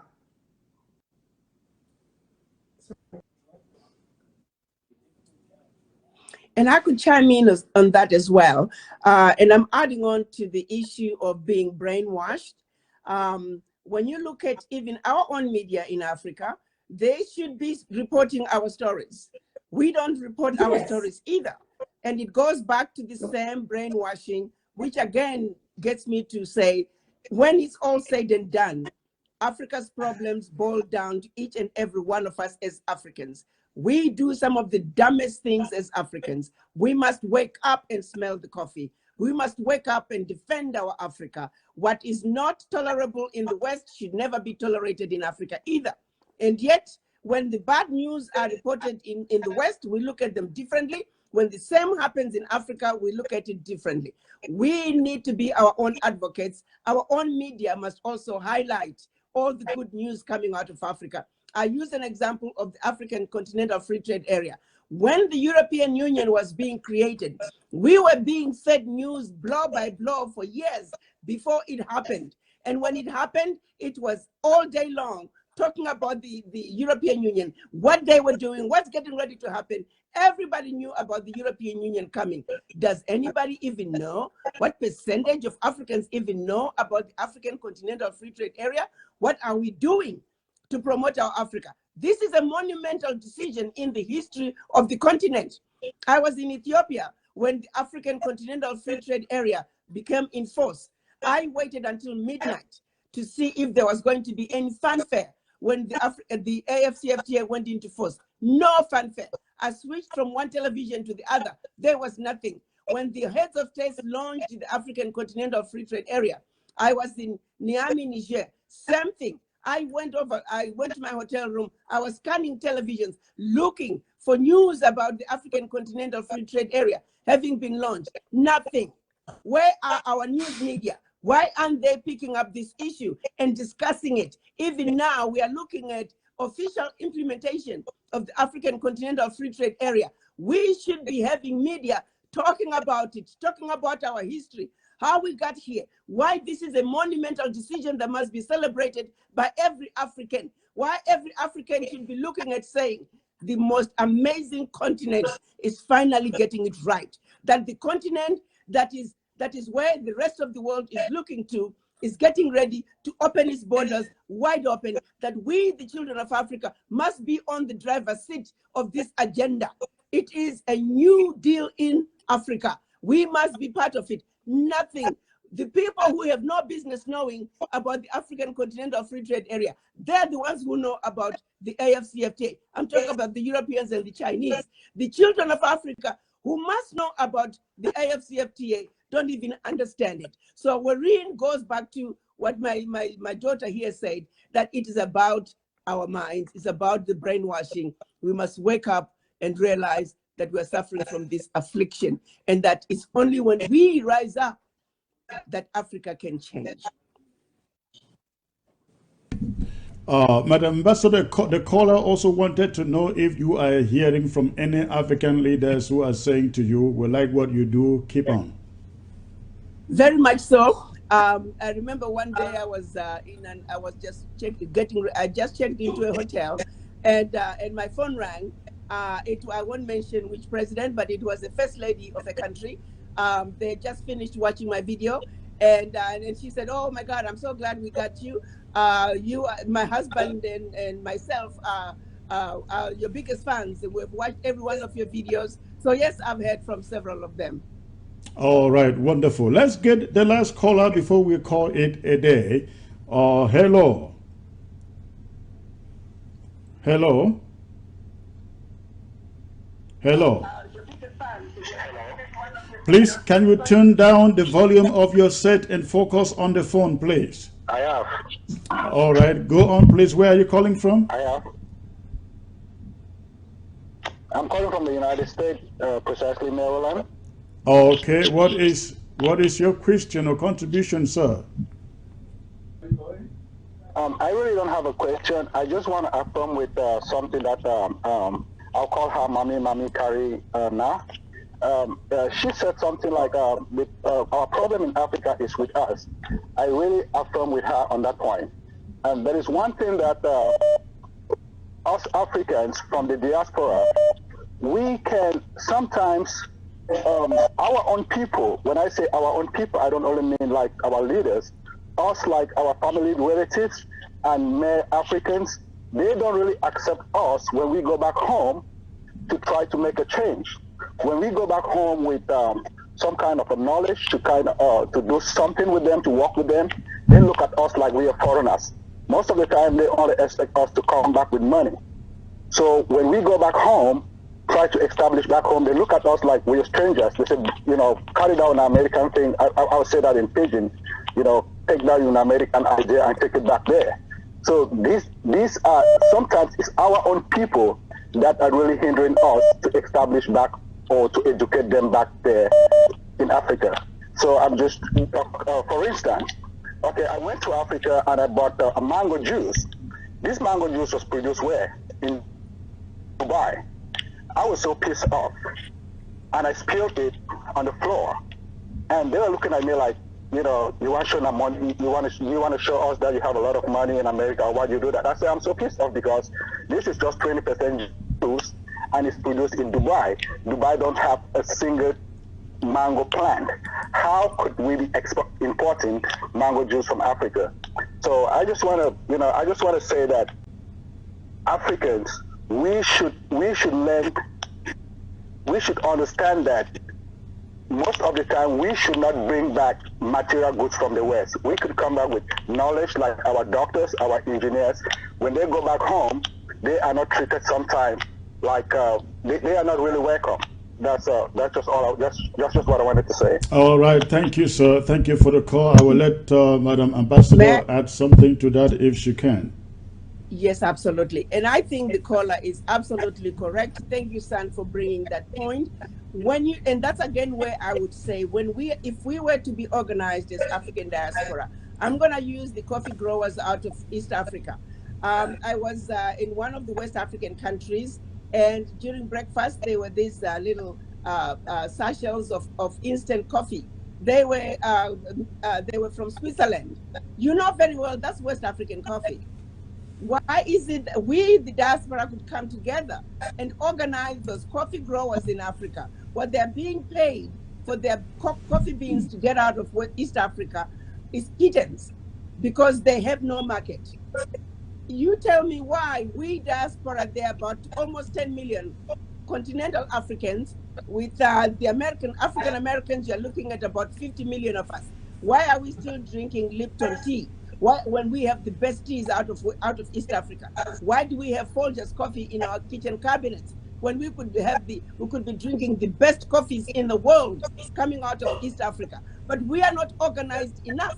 We could unite and come up with cooperatives back in East Africa. Let's begin to be the market for these women and men who are working long hours to get pittance. But it's because we are not organized. Let's start thinking Africa. Let's start thinking, keeping our dollars in our own communities.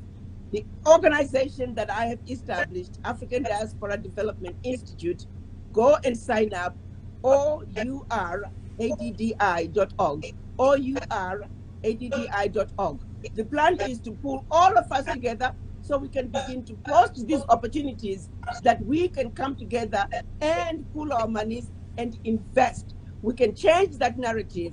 So as long as we are not united, we will continue to have African products taken out of Africa, relabeled as coming from Switzerland when it's actually African coffee and tea. The same is happening with many other products. Flowers out of East Africa, they go to Belgium, they're relabeled, now they're coming from Belgium. Africa is being exploited like you can never even imagine. We can stop it when we unite. And I can tell you through ADDI, our plan is to go to the heads of states as a united front and let them know that the diaspora are coming home and that we are united, ready, willing, and able. All right. Thank you, Madam Ambassador. Megan, you have a last word to add to that. Oh, look, she is absolutely correct, and so is the caller. This is something that my husband faces every single time he goes home. So the treatment is that he's gone abroad, so he thinks he is better than, he has more knowledge than. But the fact of the matter is the amount of stuff that is being imported into Africa it's unneeded.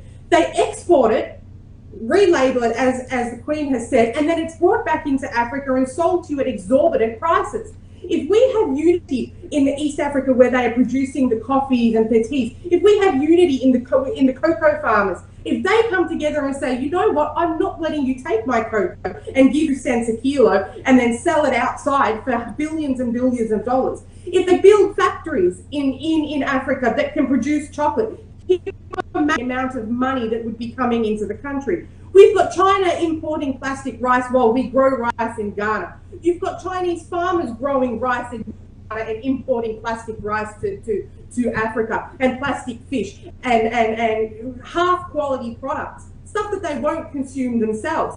Now, the fish market is, we've got the third biggest business in Africa, and yet we're importing fish that is swimming in sewage from China. This is the sort of stuff that the country and the people need to come together and say, Africa produce for Africa, from Africa. No more of this imported rubbish that they take as good and they send us what is not good. That has to stop, because not only is that hurting the economy, but it is hurting the health of the people. And that is part of the agenda.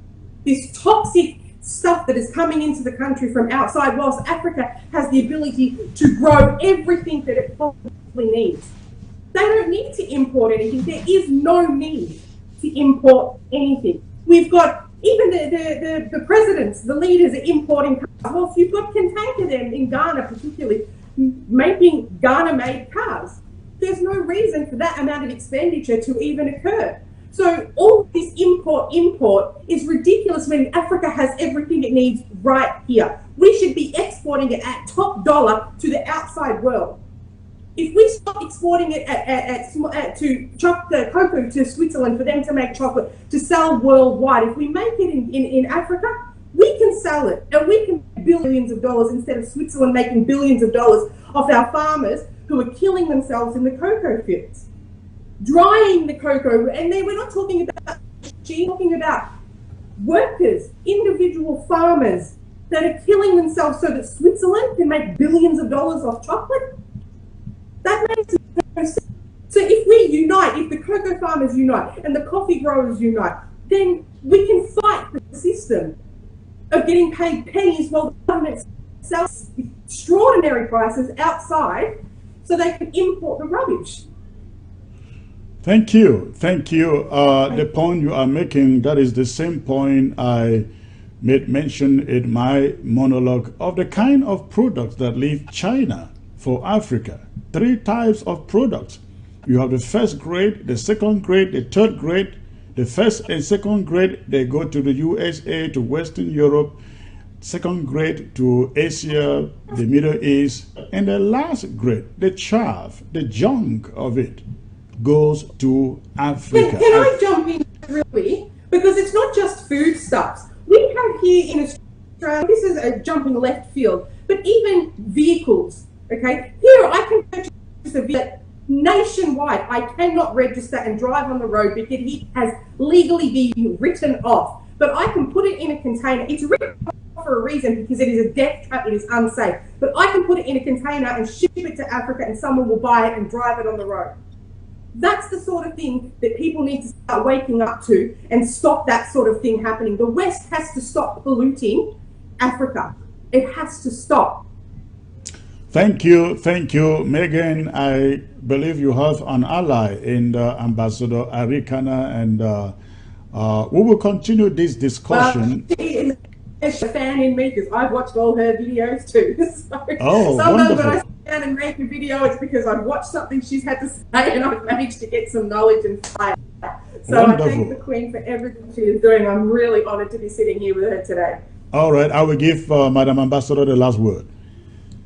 Megan, thank you so very much. It was so refreshing listening to your video and your passion. I think that you will go a long way in also sharing the message with those who look like you. I often say we as Black people, we are in the intensive care and we need healing. We are a wounded people. But I also say the same is true for white people, those particularly those who are racist. They too are in the intensive care and they need healing. So the message coming from you, speaking your truth, is also going a long way, not only helping the Africans understand ourselves, but especially those who look like you to also understand what's going on and why they must do the right thing. But together, as a united humanity, because this world is ours and we are here to share it. We are not saying we don't want foreign direct investments in Africa. No, Africa is the origin of humanity. Africa can feed the entire world. Africa can house the entire world. Regardless of your skin color, you are welcome to our Africa. That's who we are. You see, being African is a spirit. And until you have that spirit, you'll never quite understand how giving and loving Africa is. So Africa belongs to the world. We're simply asking that those who come to Africa from the faraway lands, they treat Africa with respect, that they do what is right, what is just, what is fair by the Africans. And the exploitation of Africa can no longer continue. And we, as a united African children, we are going to defend our turf viciously. We are simply asking the world to be fair to Africa. So Megan, thank you, my sister, for being on the platform. To be with you. And by the way, we are sisters because we are both Ghanaians by marriage. We have two proud Ghanaian wives. Madase. Thank you. Madase. Okay. All right. That was wonderful. It was, again, a privilege to have Madam Ambassador, and you, Megan. It was great to know you and have you on ABC. For all the listeners out there, if you are in Africa, we want you to know you can locate ABC Amba TV on your satellite channel. I don't know what channel it is in Ghana, in Nigeria, in South Africa, but I know for sure it is there. We are all over all of sub-Saharan Africa. That is all of Africa with the exception of Morocco, Tunisia, Algeria, and Egypt. Besides these four, ABC is watched live through satellite in all of Africa. Again, I want to thank you all for tuning in, and for my guests, thank you for coming. God bless you all. God bless you too, and thank you for having us. Thank you. God bless you too. Always best. Thank you. Thank you. Okay, ladies and gentlemen, that was it for the day. I want to remind you, tomorrow we're gonna be back here. We're gonna be back here tomorrow, so please stay tuned. I got a very, very important presentation that I got to do tomorrow. So I'm inviting all of you, tune back same time tomorrow for that special presentation. That said, again, thanks for tuning in.